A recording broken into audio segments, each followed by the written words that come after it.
होश में आओ, होश में आओ। नहीं चलेगी, नहीं चलेगी, नहीं चलेगी, नहीं चलेगी, नहीं चलेगी, नहीं चलेगी। नमस्कार, मैं अशरफ खान और आप देख रहे हैं गूगल न्यूज़ इनिशिएटिव। इस वक्त हम मौजूद हैं सूरत शहर के सेशन कोर्ट के सामने, जहां पर आम आदमी पार्टी के कार्यकर्ता, युवा नेता विरोध प्रदर्शन कर रहे हैं। मैं आपको बताता चलूं विरोध प्रदर्शन क्यों। विरोध प्रदर्शन इसलिए क्योंकि सूरत महानगर पालिका का बजट सत्र पेश किया गया जो ऑनलाइन था। इस बजट सत्र में ऑनलाइन होने के कारण टेक्निकल ग्लिचेस थे, जिसको लेकर के पारदर्शिता और ट्रांसपेरेंसी पे प्रश्न खड़े हो रहे थे। जो विरोध पक्ष के नेता थे दिनेश जी, उन्होंने ये प्रश्न किया कि इसे ऑफलाइन सोशल डिस्टेंस के तहत किया जा सकता है, जैसे कि लोकसभा के सत्र और विधानसभा के सत्र भी हो रहे हैं। तो सूरत महानगर पालिका के 120 काउंसिलर सोशल डिस्टेंस को मान करके पारदर्शिता के साथ बजट क्यों नहीं पेश कर सकते, जो वर्ष में एक बार होता है। अब देखिए, नौबत यहाँ तक आ गई कि इन्हें पुलिस स्टेशन ले जाया गया, वहाँ पर बात की गई, 6 सेक्शंस लगाए गए और अब सेशन कोर्ट में पेश कर दिया गया है, जिसके बाद जामीन होगी। पूरा तांता यहाँ पर मौजूद है आम आदमी पार्टी का। हम बातचीत करने की कोशिश करेंगे दक्षिण गुजरात आम आदमी पार्टी के नेता राम धड़ुक जी से और जानने की कोशिश करेंगे कि मांजरा क्या है। नमस्कार। सूरत की जनता ने आम आदमी पार्टी को विपक्ष के तौर पे चुना है और विपक्ष के तौर पे जो सूरत महानगर पालिका की अहम जो बैठक गिनी जाती है, जिसमें सूरत के भविष्य का जो बजट तय होता है, कल सामान्य सभा में ये सूरत की जनता की आवाज़ रखने के लिए आम आदमी पार्टी के नगर सेवक मुगलिसरा गए थे। और कल की सामान्य सभा के अंदर 2 ऐसे मुद्दे थे जिसमें भ्रष्टाचार हो रहा था। सूरत टेक्सटाइल मार्केट की जो करोड़ों रुपए की सोने की लगड़ी जैसी जमीन जो है, वो CR पाटिल के द्वारा ये चुनाव का फंड चंदा लेके उसको फ्री में खैरात किया गया, 99 वर्षों के हिसाब से भाड़ा पट्टे से दिया गया। उसका विरोध करने के लिए और सूरत शहर में वो पानी का मीटर बिल लगा के जो पानी का मस्त मोटा जो बिल आ रहा है, उसको रद्द करने के लिए आम आदमी पार्टी के चुने हुए जो जनप्रतिनिधि नगर सेवक अपना विरोध प्रदर्शन कर रहे थे, जनता की आवाज़ बुलंद कर रहे थे। उसी टाइम पे ये CR पाटिल संचालित सूरत महानगर पालिका जो है, इसमें पुलिस को बुलाया गया और आम आदमी पार्टी के चुने हुए जो नगर सेवक है, जो लोकशाही ढंग से अपना विरोध प्रदर्शन कर रहे थे, उसके साथ मारपीट की गई। अपने जो महिला नगर सेवक है उसके साथ पुलिस और पुलिस के जो स्टाफ है उसके द्वारा और SMC के सार्जेंट के द्वारा दुर्व्यवहार किया गया, अभद्र वर्तन किया गया, अभद्र गालियां दी गई और आम आदमी पार्टी के नगर सेवकों को मारा पीटा गया। आम आदमी पार्टी के विपक्ष नेता है, वो विपक्ष नेता को भी उसको खींचा किया, उसको घसीटा किया। ये अभी तो ये लोकशाही की हत्या है। आम आदमी पार्टी इसका विरोध प्रदर्शन कर रहे हैं। ये हमारे जो चुने हुए नगर सेवक है उसको कोर्ट में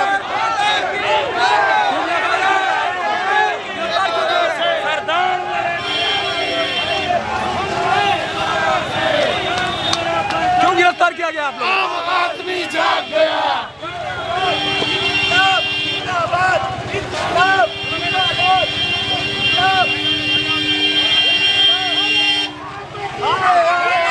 गिरफ्तार किया गया। माता की जय जय। पुलिस को आगे करिए।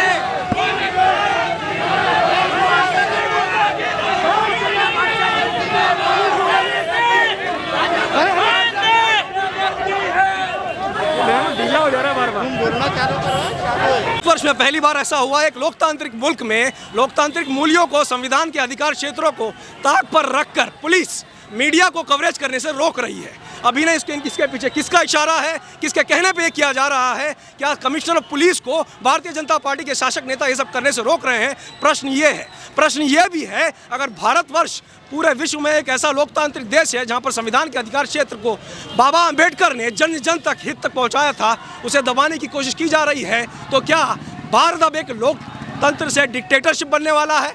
क्या यहाँ पर सद्दाम हुसैन और गद्दाफी जैसी करतूतें होंगी? और क्या नतमस्तक पुलिस भारतवर्ष में जो गुजरात सरकार है उसके सामने सजदे में रह चुकी है?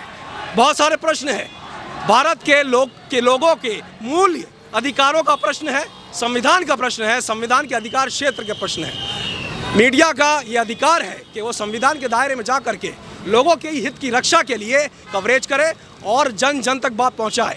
पर अगर शासन, पुलिस इस तरह की करतूतों पर उतर आए तो ये बहुत ही हानिजनक, शर्मजनक और शर्मसार है भारतवर्ष जैसे डेमोक्रेटिक और राष्ट्रहित मुल्क के लिए। जी, आपको क्या लग रहा है, आपके अधिकार क्षेत्र का हनन हो रहा है यहाँ पर? बिल्कुल हो रहा है। सिर्फ आम आदमी पार्टी के कार्यकर्ता, नगर सेवकों का नहीं, ये पूरे समग्र सूरत शहर की जनता का अपमान है, क्योंकि ये जनता ने जनादेश दिया है और जनता की जो मुद्दे हैं उसको वहाँ पे रखने के लिए जनता ने अधिकार दिया है। और जब उसको अगर उसकी बात रखने नहीं दिया जाता और पुलिस दमन के द्वारा उसको डराया धमकाया जाता है, तो सिर्फ ये नगर सेवकों को डराया धमकाया नहीं गया, ये सूरत शहर की जनता को डराया धमकाया गया। ये सिर्फ गालियाँ जो दी गई है, विभत्स वर्तन किया गया, वो सिर्फ नगर सेवकों के ऊपर नहीं किया गया, ये समग्र सूरत शहर की जनता और सूरत शहर की जो माँ बहन है उसके विरुद्ध ये अभद्र ये वर्तन किया गया, वो माना जाएगा, क्योंकि उसने ही जनादेश दिया है। तो अगर जहाँ जहाँ लोक हित की बात आएगी और लोकशाही की बात आएगी और भारतीय जनता पार्टी के द्वारा जहाँ पे लोकशाही का हनन किया जाएगा,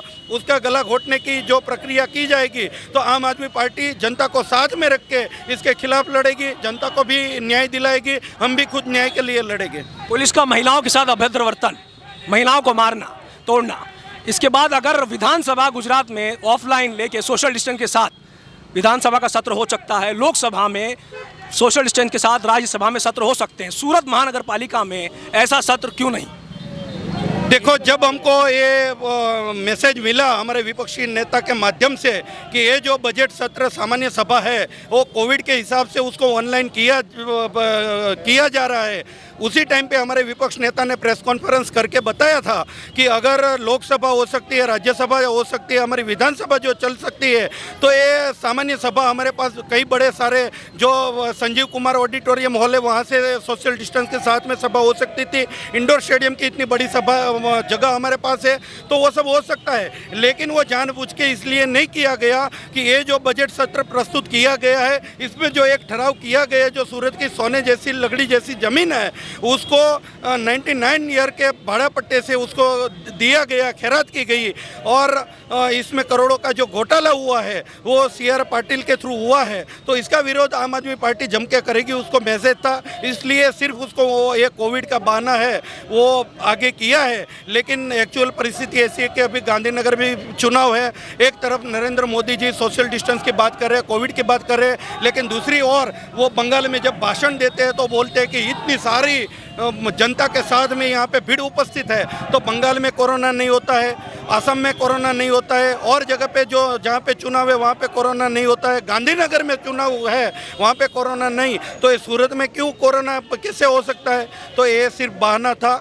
सूरत में ये जो उसको बहुमती के जोर से ये जो भ्रष्टाचार का जो ठहराव है वो पास करवाना था, ये बजट पास करवाना था, यही सिर्फ बहाना था। इसका आम आदमी पार्टी ने विरोध किया और आगे भी विरोध करती रहेगी, जनता के बीच में जाएंगे, उसको ये हकीकत बताएंगे कि जो सूरत महानगर पालिका की तिजोरी है उसको सेफ रखने के लिए जो आम आदमी पार्टी को जनादेश मिला है, हम पूरी निष्ठा और ईमानदारी से उसका रक्षा करेंगे। वहाँ पे किसी का वो लूट करने की जो कोई कोशिश करेंगे तो हम बिल्कुल करने नहीं देंगे। बहुत बहुत शुक्रिया, थैंक यू। ये थे राम धड़ुक, जिन्होंने बताया कि आम आदमी पार्टी के लिए, उनके अधिकारों के लिए वो लड़ते रहेंगे और जो भारतीय जनता पार्टी के शासक पक्ष के नेता हैं जो हनन कर रहे हैं मूल अधिकारों का, लोकतांत्रिक अधिकारों का, उसकी वो रक्षा करेंगे।